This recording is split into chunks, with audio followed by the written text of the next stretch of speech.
Good afternoon. I'm Lisa Broom with the CBC News Break. A gruesome scene at the junction of 5th Avenue, Belleville, St. Michael this morning.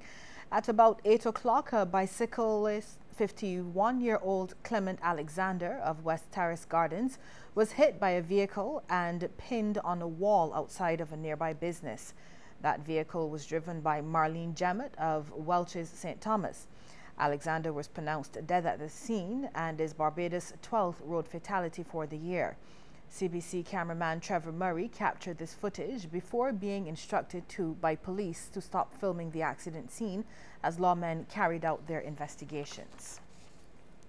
Barbados is now under a flood warning. It was issued by the Met Office at 10 o'clock this morning. This follows heavy rains and thunderstorms from a trough system which has brought pockets of moderate to heavy showers and overcast skies. Meteorological assistant David Harding gives us an update. Well, the prevailing inclement weather has caused power outages in at least 4 areas across Barbados this morning. The Barbados Light and Power Company says the bad weather led to the outages at Workman's in St. George, Trent St. James, Maxwell Christchurch and Dukes St. Thomas. Communications coordinator with the BL&P, Nicole Stewart, says power has been restored to Trent's and Maxwell, whilst the majority of Dukes St. Thomas also has had electricity restored. She says crews are still on the ground at Workman's trying to restore power to this area. The Barbados Light and Power Company apologizes for any inconvenience caused as a result of the outages. And we now go back to the meteorological assistant, David Harding, to give us an update on the weather. It means, in this case, that flooding is already occurring. Cloudy to overcast skies, moderate to heavy showers, and thunderstorms, which are currently affecting the island, are associated with the interaction of a tropical wave and a trough system. This activity is expected to persist for at least another 3 to 6 hours. There are already reports of some flash flooding across several sections of the island. Thus, residents in low-lying and flood-prone areas should continue to be on the alert. A man reportedly in his late 20s is fighting for his life at the Queen Elizabeth Hospital.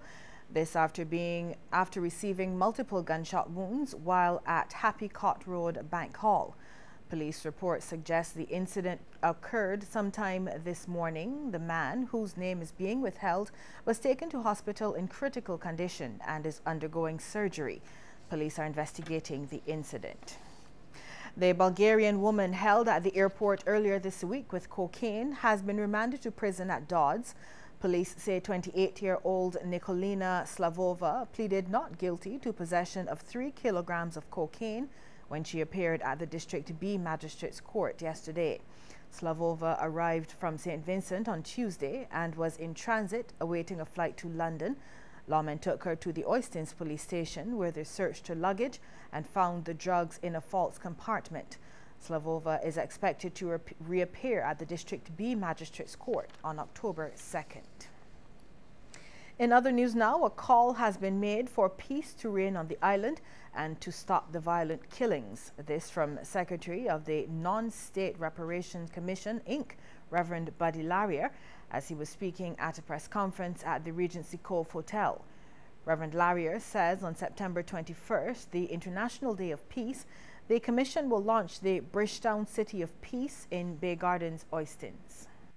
But in Oistin has a history because the Barbados Charter of Peace was signed in Oistin in 1652.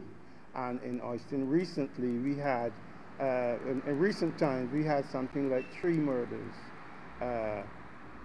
The last one was a 24-year-old boy who was stabbed in Oistin.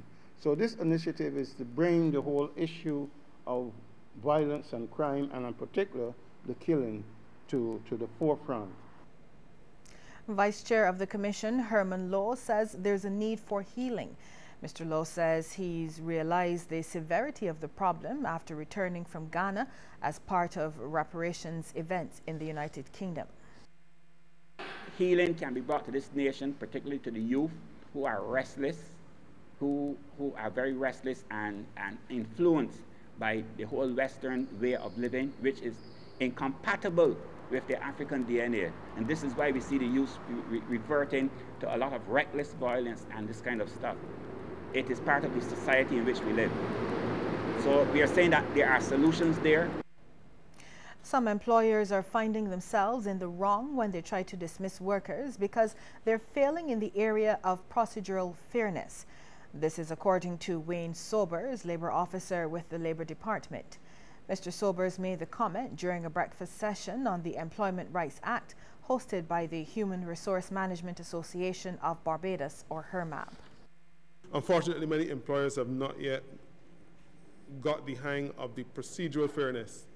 And even though they have got substantive reasons, oftentimes, and this has been so even before the Employment Rights Act, employers generally, whenever they lose a case, it is almost always procedural. Look at many of the big industrial disputes where the union generally have won those cases. It's almost always on procedure. A nationwide invitation has been made to walk with love around Barbados. This invitation from organizers Merle Jordan and Caleb Straker. Mr. Straker says the walk will help Barbadians stay healthy and to feel peace and love from above. I love love. I love people. I love them. I would love to know that everybody can have peace and happiness in this world through love. And that is why that's my thing for doing this walk. To bring awareness for love in Barbados for everyone. That we could have a good society in Barbados and people we're not bashing people with the Bible, but just to get people loved, you know, encourage people to love one another. The walk will be held on Sunday 21st and will start at Esso Oistins and journey through Long Bay St. Philip, Blades Hill, East Coast Road, Bridgetown and finish back at Oistins. Ms. Jordan says people can join the walk at any point along the route. It's starting at 5 prompt. We're going to have a little session, a little warm-up session, and then prayers, and then we're on our way. So it's starting at 5. And we're not walking lazy, neither are we walking fast to tire ourselves out.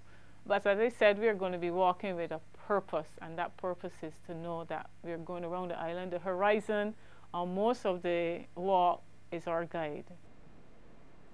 Barbados has signed a joint communique to establish diplomatic relations with the Republic of Kenya. The signing ceremony was held on September 3rd in the British High Commissioner's office in London. Acting High Commissioner for Barbados to the United Kingdom, Donville Johnson, signed on behalf of Barbados, while High Commissioner of Kenya, Ephraim Ngare, signed on behalf of his country. In brief remarks, the Acting High Commissioner highlighted the importance of the signing, calling on both countries to establish a diplomatic presence in each other's capital. Mr. Johnson also wants a joint commission for cooperation set up, touching on political, economic, trade, investment, cultural, scientific, tourism promotion, and education issues. Well, just ahead, we'll have regional and international news. Stay with us. Community Files.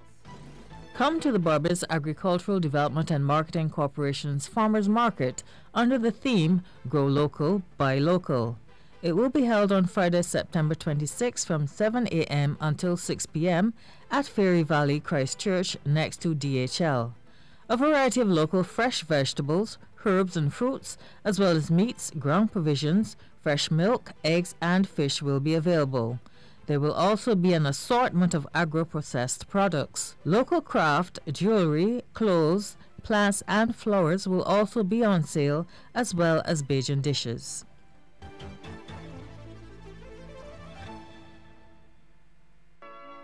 The Parliament of Barbados began with an assembly in 1639, a historic step, creating the third Parliament in the British Commonwealth, following Britain and Bermuda. This year is the 375th year of our Parliament, and the Caribbean Broadcasting Corporation celebrates this occasion with a 4-part series entitled Parliament 375. Part 1 tells the story of the violent early years up to emancipation. Part 2 details the dark century to adult suffrage, and through independence to the triquintennial in 1989 and the restoration of our magnificent Parliament buildings. And episodes 3 and 4 tell the story of the last 25 years through the words of a star cast of parliamentarians. This is a historic record of democracy in Barbados that every Barbadian should have. Get your copy of all 4 programs for $120 from the Caribbean Broadcasting Corporation. We begin in Trinidad, where health officials say there are no suspected or confirmed cases of the Ebola virus. This after a scare when a Trinidadian man was initially seen at the Mayoro Health Center after exhibiting prolonged symptoms of fever, pain, and tiredness. The patient recently traveled from Equatorial Guinea through the Abuja airport in Nigeria before arriving in Trinidad on September 3rd. According to a statement from the Ministry of Health, all necessary precautions were taken, and on Wednesday, the patient was admitted to the Eric Williams Medical Sciences Complex, where he was isolated and managed. The unidentified patient reportedly was screened and tested positive for malaria. The patient continues to receive treatment at the Eric Williams Medical Sciences Complex. 3 Romanian men were arrested in Curacao last night as they were busy looting other people's bank accounts. They did so at an ATM at a resort where they had been staying. The men had European, American, and Antillean money and several bank cards in their possession. The Dominican Republic has recorded its lowest homicide rate in 10 years. 1,063 killings were reported from January to August this year, and that's 140 fewer cases than the 1,203 last year. June posted the fewest deaths with 123, while March's 189 were the most cases.